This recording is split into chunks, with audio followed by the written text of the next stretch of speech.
Hello, my friend. What I'm about to tell you, most people have never heard. We know their names, we have their statues, we light candles in their honor. But most of us have never heard the real story, the version before the halo. The version where they were afraid, broken, lost, and very, very human. Walk into almost any Catholic church in the world, and you will find them watching from the walls. Augustine with his book, Francis with his birds, Mary Magdalene with her jar of perfume.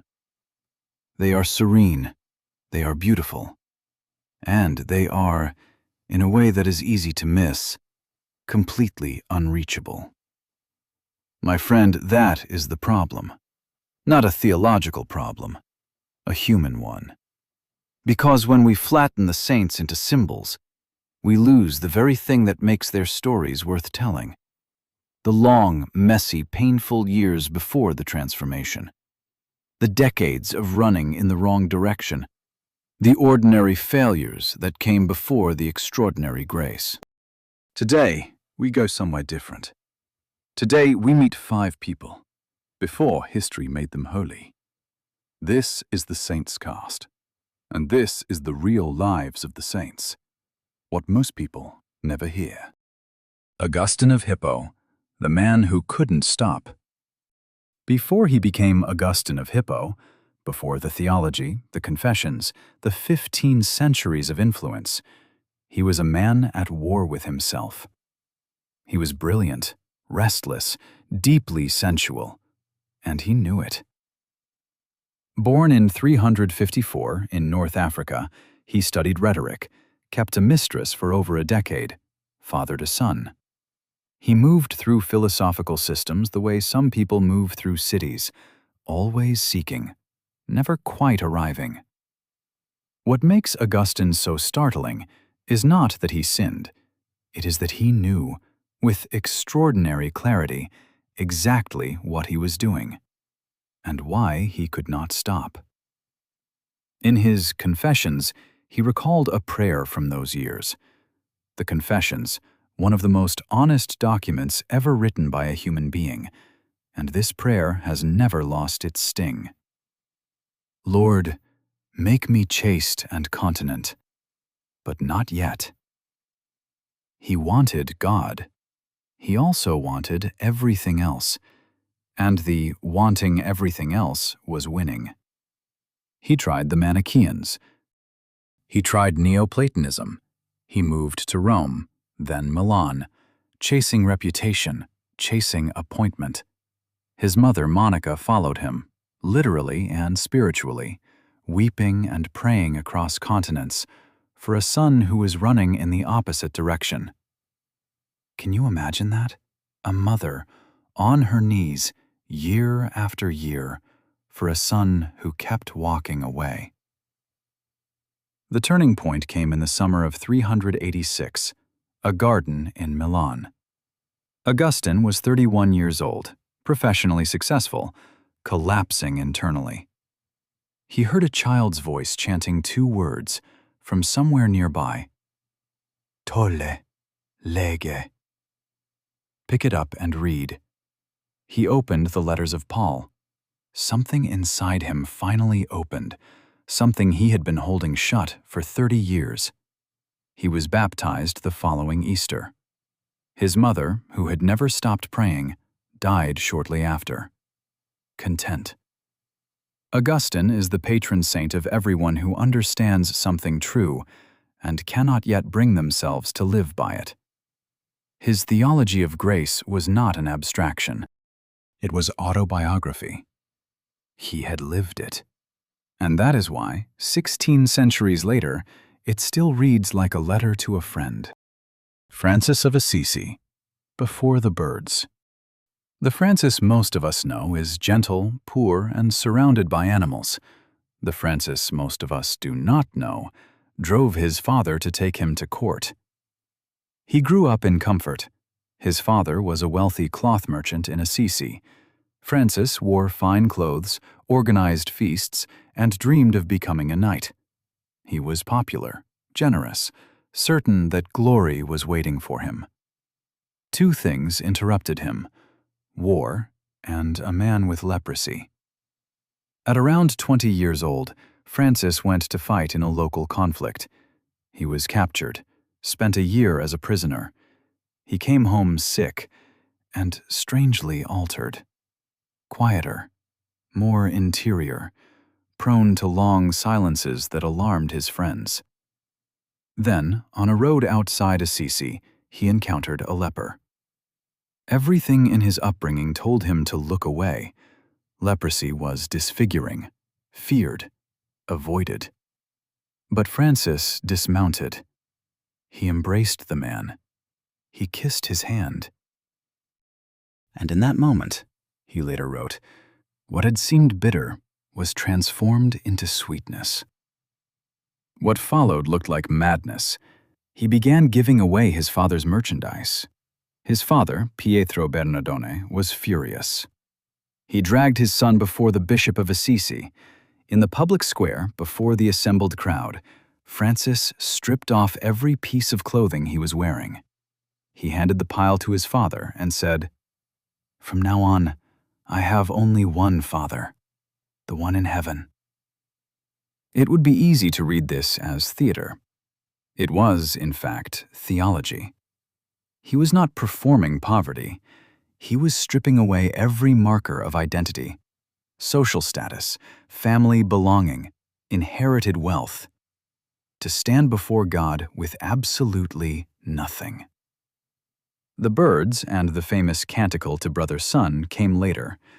At the beginning, there was just a young man standing naked in a public square, having destroyed every comfortable thing in his life on purpose. His story asks the question that comfort has always been very good at suppressing. What are you actually living for? Thomas the Apostle, Doubt, then India. History has not been kind to Thomas.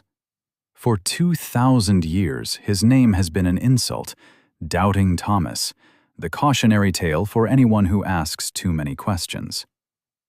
But here is what most people have never been told. Look at Thomas in the Gospel of John. The whole Thomas, not just the Easter scene. When Jesus announces his intention to return to Judea, where people have recently tried to stone him, the disciples are understandably silent. It is Thomas who speaks, quietly, without irony. "Let us also go, so that we may die with him." That is not the voice of a coward. That is the voice of a man who loves someone enough to follow them into danger.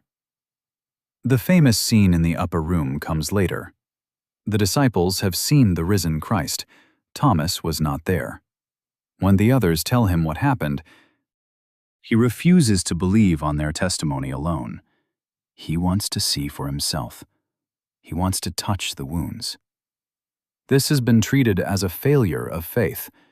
It might be better understood as integrity. The refusal to claim certainty he did not yet have.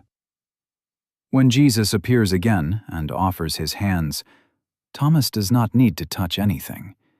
He simply says, in what may be the most compressed statement of faith in the entire New Testament, "My Lord and my God." From doubt to the most explicit confession of Christ's divinity in any of the four Gospels, in a single verse.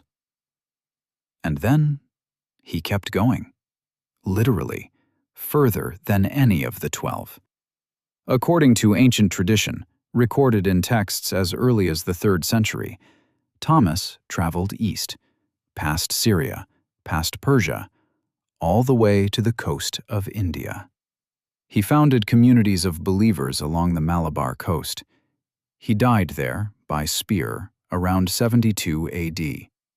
And the Christians of Kerala, who call themselves the St. Thomas Christians, have kept an unbroken community for nearly 2,000 years, in a land no other apostle is thought to have reached.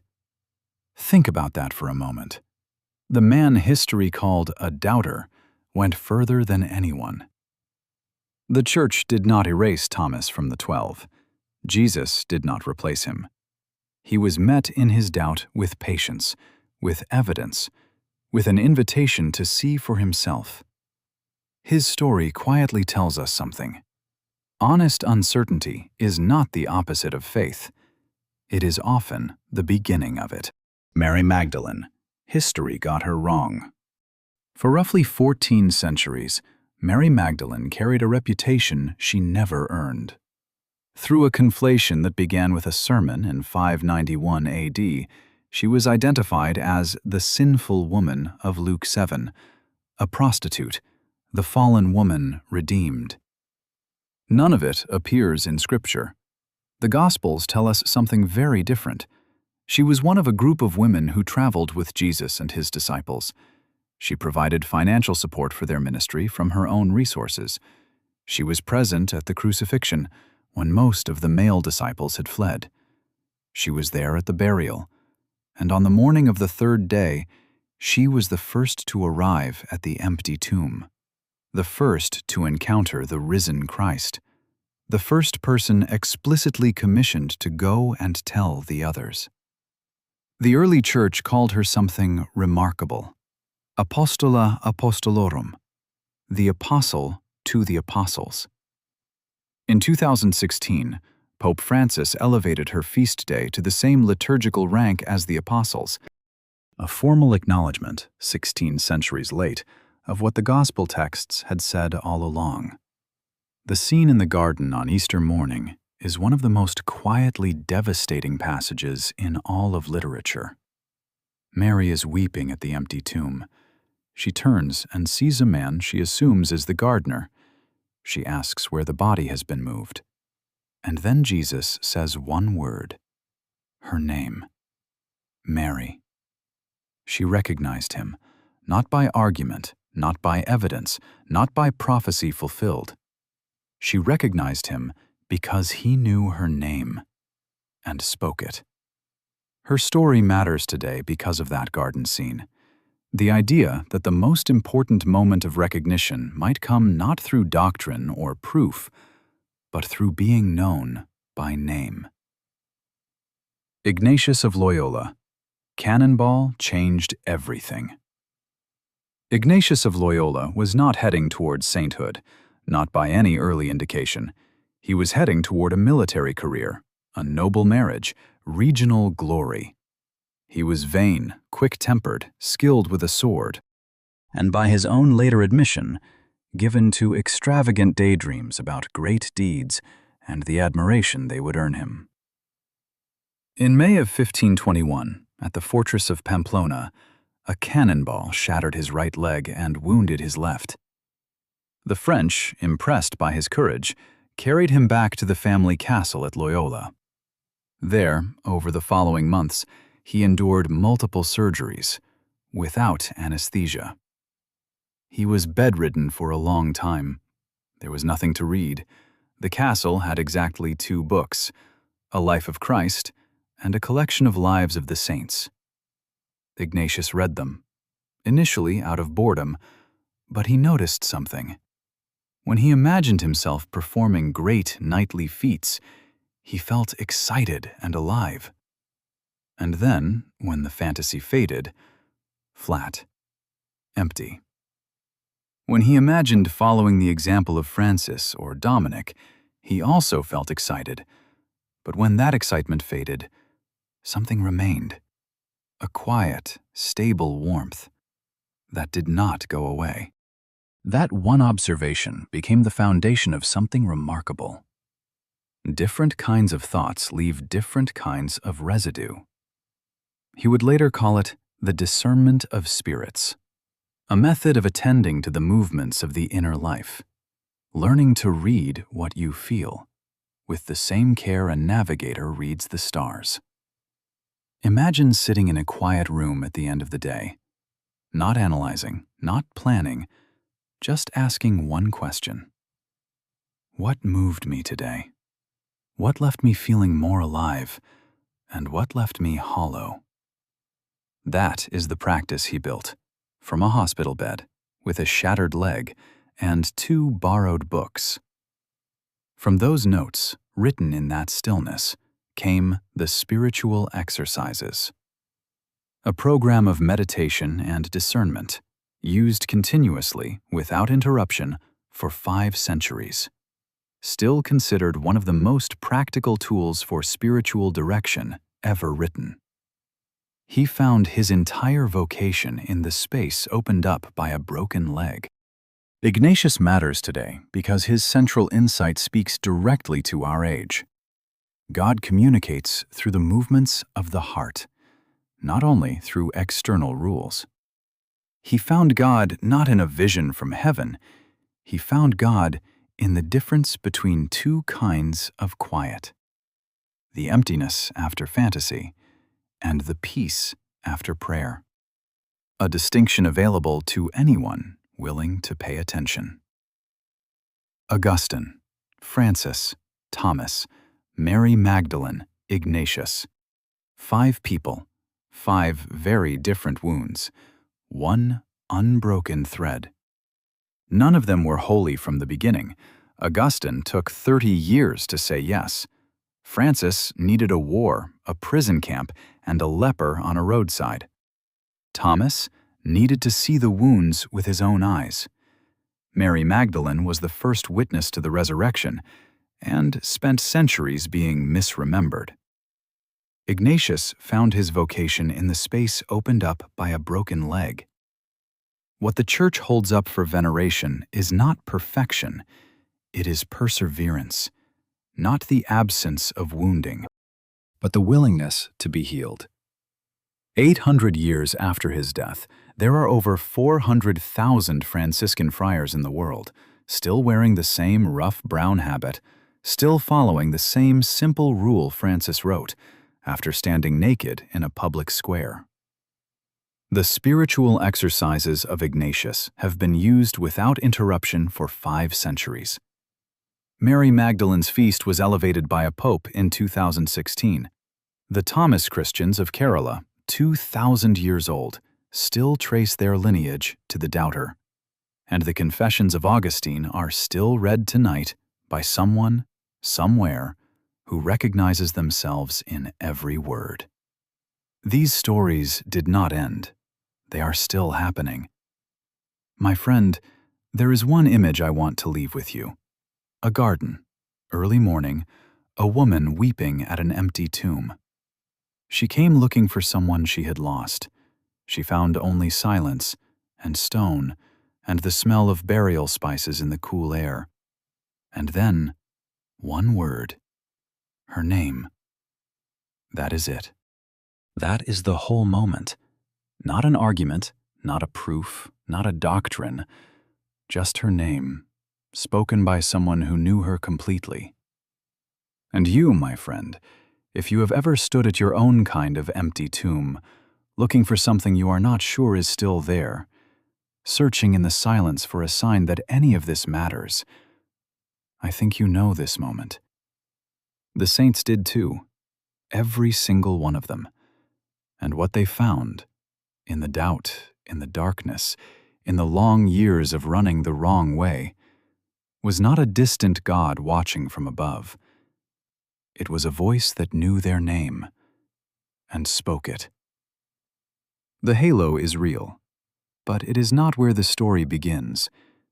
It is where the story arrives, after the doubt, after the failure, after the long years of running in the wrong direction, after the garden, the hospital bed, the empty tomb, the naked square in Assisi.